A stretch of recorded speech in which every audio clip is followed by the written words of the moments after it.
Every smartphone is different, of course, and you can check your specific phone for its specs. The first thing you have to understand about your phone is that it's not a full-blown DSLR.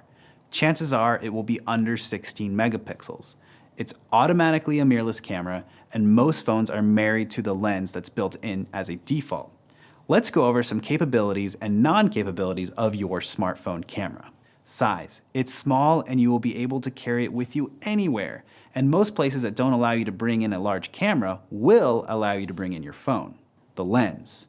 It's always going to be a fixed lens by default.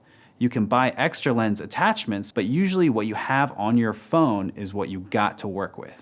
Don't try to think you'll be able to shoot wildlife from 600 yards away. While phones have advanced a lot, you are still limited to the technology in your phone.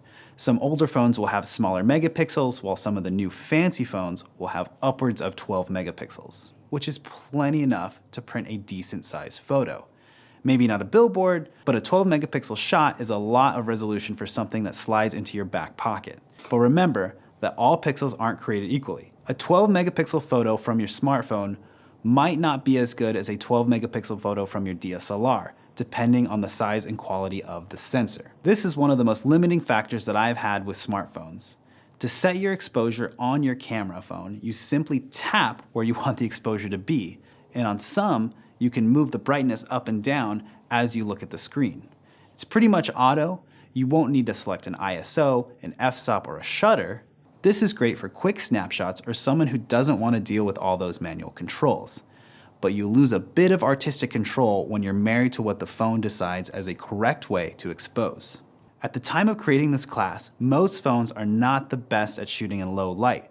Don't get me wrong, they have come a long way and you can do pretty well at night, but they cannot do a long exposure, bump up the sensitivity like a DSLR or a mirrorless camera can. You can take a photo with your smartphone, edit it in an app, and post it all within 2 minutes. This is amazing. You can't do this on just your normal camera without sending it to your computer or to a phone to share it, at least not yet.